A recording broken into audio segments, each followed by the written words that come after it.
Hey zusammen, ich zeige euch heute das Beinhooping. Nach nur 5 Versuchen habe ich es geschafft. Allerdings bin ich noch kein Profi, also der Reifen geht nicht wieder nach oben. Von daher werde ich euch heute nur zeigen, wie ich es geschafft habe, dass der Reifen nicht herunterfällt. In diesem Video benutze ich einen kleineren Hula Hoop. Der hat einen Durchmesser von 87 cm.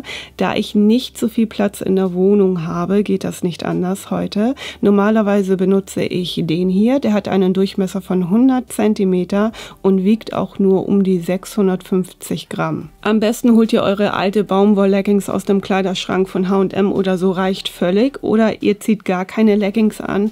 Achtet auf die richtige Hose, denn wenn der Stoff zu glatt ist, funktioniert es nicht. Eine aufrechte Körperhaltung ist auch hier enorm wichtig. Anders wie beim Hullern um die Taille müssen die Beine hier allerdings ziemlich dicht beieinander stehen. Es gibt 3 Möglichkeiten, die Beine zu bewegen, damit der Reifen nicht herunterfällt. Die erste Möglichkeit ist das leichte Wippen mit den Beinen. Ihr müsst die Füße dabei immer wieder zurückziehen. Die zweite Möglichkeit ist, ihr macht es nur mit einem Bein, sprich ein Bein ist für den Schwung des Reifens verantwortlich. Hier kommt es darauf an, auf welcher Seite ihr hullert. Ihr müsst das entsprechende Bein nehmen. Um Kreisbewegungen mit einem Bein zu starten, muss auch hier der Fuß immer wieder zurückgezogen werden. Die dritte Möglichkeit ist, wie die erste, nur dass man hier die Beine unterschiedlich bewegt. Viele empfehlen, dass man mit dem Basis-Hooping starten soll. Das heißt, dass der Hula Hoop von der Hüfte bis zum Knie runtergeht.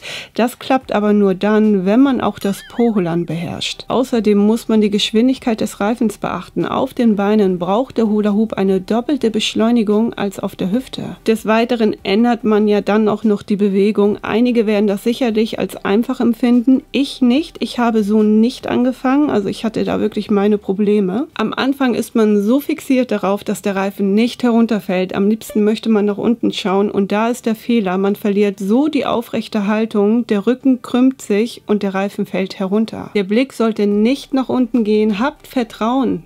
Oder glaubt an euch selbst, das klingt komisch, oder stellt euch vor dem Spiegel. Deswegen habe ich gleich unten angefangen. Also ich setze den Reifen unterhalb des Po's an, auf den Oberschenkeln, damit ich noch Zeit habe, in die aufrechte Körperhaltung zu kommen. Die ist, wie gesagt, enorm wichtig. In diesem Video ist der Reifen nicht so groß, deswegen dreht er sich auch schneller. Ich kann euch empfehlen, trotzdem mehr Schwung anzuwenden. Dann fange ich an, sofort die Beine zu bewegen. Ich habe eine Spannung in den Zehen.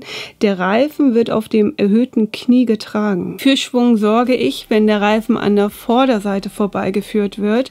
So habe ich es gelernt. Ich finde, es ist einfacher mit beiden Beinen oder wenn man beide Beine gleichzeitig bewegt, obwohl ein Bein immer etwas dominanter ist. So habe ich die Kontrolle über den Reifen bekommen. Allerdings bin ich, wie gesagt, noch kein Profi.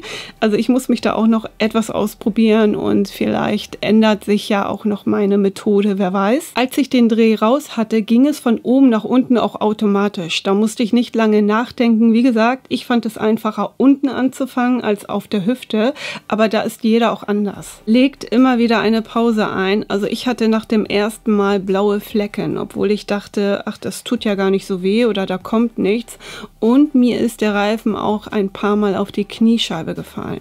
Das sieht alles so einfach aus, aber das ist es nicht. Und das war's. Ich hoffe, euch hat das Video weitergeholfen. Probiert es gerne mal aus. Üben, üben, üben, Leute. Wenn das Wetter besser gewesen wäre, dann hätte ich euch das auch draußen gezeigt. Trotzdem hoffe ich, es war okay so. Ich bedanke mich fürs Einschalten. Macht es gut. Bis bald. Tschüss.